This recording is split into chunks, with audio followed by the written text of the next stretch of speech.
எனக்கு ஃபீல்டா இல்லை சிஎஸ்கே தான் ஜெயிக்கணும். ஆனால் பஞ்சாப்ல அசுதர்ஷன் ஒரு பையன் ஒருத்தருக்கான், அவர் பங்கமாக பண்ணிட்டு இருக்காரு. அதனால் அவர் மேலே வந்து சப்போர்ட், அவர் பக்கம் நல்லா பண்ணோம். ஆனால் சிஎஸ்கே ஜெயிக்கணும். சிஎஸ்கே வின் பண்ணுவாங்கன்னு நினைக்கிறேன். ஏன்னா ரெண்டு பேருமே ஈக்குவலாக பயங்கரமாக ஃபைட் கொடுக்குறாங்க. சிஎஸ்கே வின் பண்ணால் சந்தோஷம். பஞ்சாப் கூட விளையாட யார் ஜெயிப்பாங்க? சிஎஸ்கே தான். தோத்தாலும் ஜெயிச்சாலும் சிஎஸ்கே தான். ஏன் தலை இருக்கிற வரைக்கும் நம்ம தான் தலை இருக்கிற வரைக்கும் நம்ம தான் வின்னு தலை. வேற எதுவுமே டீமும் கிடையாது. நல்ல டீமு தான். பட் நம்ம கேப்டன்ஷிப் தலை கேப்டன்ஷிப் வரைக்கும் வேற எதுவுமே கிடையாது. வேற லெவல் தலை. இல்லை யார் வின் பண்ணுவாங்கன்னு நினைக்கிறீங்கன்னா நம்மளை பொறுத்த வரைக்கும் சிஎஸ்கே தான் ஜெயிக்கணும் ஆப்வியஸ்லி. ஏன்னா தோனி இருக்கிற வரைக்கும் சிஎஸ்கேக்கு எப்போவுமே சான்ஸ் இருக்குன்ற ஒரு நம்பிக்கை அவர் நமக்கு கொடுத்துருக்காருல. இதுவும் வந்து சீரியல் மாதிரி வருஷம் பார்த்துட்டு தான் இருக்கும். கிட்டத்தட்ட என்ன எவ்வளோ வருஷம் ஆகி போச்சு. ஸோ அதனால் இட்ஸ் நைஸ் டு சி. ஏன்னா உலகத்தில் எவ்வளவோ கிளப்ஸ் நம்ம கேள்விப்பட்டிருக்கோம்ல. இப்போ ஃபுட்பால்லாம் ஒரு 100-100 சொச்ச வருஷமாக நடக்குது. பாஸ்கெட் பால் ஒரு 70 வருஷமாக நடக்குது. ஒரு ஸ்போர்ட்டுக்கும் ஒரு ஃபாலோவிங் இருக்குல்ல. ஸோ இப்போ சிஎஸ்கேன்னும் போது அதோட ஃபாலோவிங் வந்து இன்னும் இன்ஸ்பைரிங்காக இருக்குது. அதர் தேன் பிளேயர்ஸை தாண்டி ஃபாலோவிங் இஸ் வெரி நைஸ். அதோட சென்னை தான் நம்ம பிச்சு சூப்பராக ஜெயிப்போம் பஞ்சாப். ஏன்னா செகண்ட் பவுலிங் போடுறவங்களுக்கு ட்ராக் ரொம்ப கம்மியாக இருக்குது. பால் ஸ்லோவாக நின்று வரும். அதனால் நம்ம கண்டிப்பாக ஜெயிக்கிறதுக்கு 100% ஷுவர். குவாலிஃபை ஆகிறதுக்கும் நம்மளுக்கு நல்ல சான்சஸ். ஏன்னா இன்னும் ஒரு மேட்ச் ரன் ரேட் பார்த்தா நம்ம டாப்பில் இருக்கோம். இப்போது 3rd பிளேஸில் இருக்கோம். அதனால் இப்போ நம்ம பஞ்சாபை ஜெயிச்சா நமக்கு லாஸ்ட் மேட்ச் ஆகிறது கான்ஃபிடென்ட் வின். அதனால் நம்ம த்ரூ 100% குவாலிஃபை ஆகும். சாம் கரன் வந்து சின்ன பிள்ளையா தான் குட்டி பிள்ளையா தான் இருக்கிறாரு. அவர் கொஞ்சம் நல்லா ஃபீல்டிங் செட்டப்லாம் ஓரளவு பண்ணி இப்போ தான் வந்துட்டு இருக்கிறாரு. அவரோட சீனியர் பிளேயராக அங்கே இருக்காங்க. இருந்தாலும் சாம் கரன் ஓரளவு மாசம் தான் ஓரளவு ஃபீல்டிங் செட்டப் பண்ணி இப்போ வந்துட்டு இருக்காரு. அவரு பரவாயில்ல. நம்ம சிஎஸ்கே வந்து எப்பயுமே அதையும் வின் தான் பண்ண போகுது. ஃபைனலுக்கு கண்டிப்பாக டோனி வந்து போய் அவனு முடியல பிளான் பண்ணிட்டு இருக்காரு. நல்லா தெரியுது. கண்டிப்பாக அதுலேயும் அடிக்கிறோம். பாயிண்ட் டேபிள் டாப்புக்கு வரோம். ஃபைனல் கண்டிப்பாக போகிறோம் ப்ரோ. கண்டிப்பாக சிஎஸ்கே தான். பஞ்சாப் ஓகே அவங்களும் நல்ல ஹிட்டர்ஸ் தான்.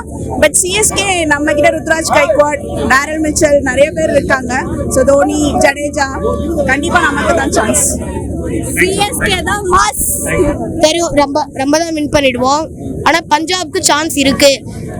இப்பெல்லாம் இந்த சில டீம்ஸ் தான் நம்ம முன்னாடி அசால்ட்டுன்னு நினைக்கிறவங்கலாம் நல்லா ஆடுறாங்க. SRH, RR. சோயா நம்ம எஃபோர்ட் கொடுத்தா கண்டிப்பாக வின் பண்ணலாம். CSK as a good squad effort கொடுத்தா நம்ம என்ன மேட்ச் வேணாலுமே வின் பண்ணலாம். பஞ்சாப் வந்துட்டு உண்மையில அது சொல்லணும் நல்ல டீம். ஏன்னா வந்துட்டு அண்டர் ரேட்டட் டீம் அது. இப்போ வந்து ஒரு ஷர்மா, அஸ்ஜோத் சர்மாவாக இருக்கட்டும், சசாங்க் சிங்கா இருக்கட்டும், ரொம்ப அண்டர் ரேட்டட் பிளேஸ். அவங்களாம் இது வரைக்கும் ஒரு மேட்ச் கூட இந்தியாவுக்கு ஆண்டது இல்லை. டொமஸ்டிக்லேயும் கம்மி மேட்ச் தான் ஆடி இருக்காங்க. அவங்களாம் ப்ளூம் பண்ணுறாங்க. பஞ்சாப் நல்ல டீம். ஒரு ஆல்ரவுண்டர் எப்படி ப்ரோ? கண்டிப்பாக சிஎஸ்கே தானே. டோனி எங்கே இருக்காரு அந்த பக்கம் தானே. டோனி நாளைக்கு அமெரிக்கா காண்டாலும் அமெரிக்கா டீம் சப்போர்ட் பண்ண போயிட்டு வந்தா. டோனி தான் எல்லாருமே டோனி கண்டான் பாருங்க. டோனி தான் நாங்கள் எல்லாருமே. பஞ்சாபும் நல்ல ஒரு சேசிங் டீம் தான் ப்ரோ. ஆனால் ஜெயிக்கலாம். ஏன்னா அவங்க பார்த்தீங்கனாலே இது ஹையஸ்ட் சேஸ் 262 சேஸ் பண்ணிருக்காங்க. அடுத்த மேட்ச் ஜெயிச்சா நல்லா இருக்கும் ப்ரோ. 50-50 தான் ப்ரோ. எதுவுமே நம்ம ப்ரெடிக்ட் பண்ண முடியாது. On the day who is playing well, that is what.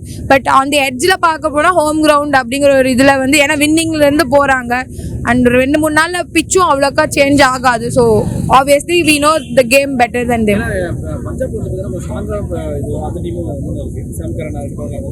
Bro அவங்களுக்கும் ஃப்ளாஸ் இருக்குது ப்ரோ. நம்ம டீம் பார்த்துக்குவாங்க ப்ரோ. தேங்க்யூ. சிஎஸ்கே தான் ப்ரோ. சேப்பாக்னா சிஎஸ்கே தான் ப்ரோ. ஒரு 2-3 மேட்ச் மிஸ் ஆகும். அதுக்குன்னு எல்லா மேட்சும் மிஸ் ஆகும். நல்லா தான் விளாட்றாங்க ப்ரோ. ஆனால் லாஸ்ட் டைம் நம்மக்கிட்ட வந்து பஞ்சாப் தான் ஜெயிச்சுட்டு போனாங்க. ஆனால் அது சொல்ல முடியாது ப்ரோ. மாறும்ல டீமோட இது. அவங்களையும் நம்ப முடியாது. பஞ்சாப் எப்படின்னு எல்லாருக்குமே தெரியும். அவங்க ஒரு மேட்ச் விளையாடுவாங்க, ஒரு மேட்ச் விளையாட மாட்டாங்க. அது மாறும் ப்ரோ அவங்கள பற்றி. அடுத்த மேட்ச்சில் பார்த்துக்கலாம். கண்டிப்பாக சிஎஸ்கே எங்களை கேட்டிங்கன்னா இல்லை டஃப் கொடுக்கணும்னா RR டஃப் கொடுப்பாங்க ப்ரோ. சன்ரைசர்ஸ்லாம் ஓவர் கான்ஃபிடன்ஸ் ப்ரோ. கண்டிப்பாக ஓவர் கான்ஃபிடன்ஸ்.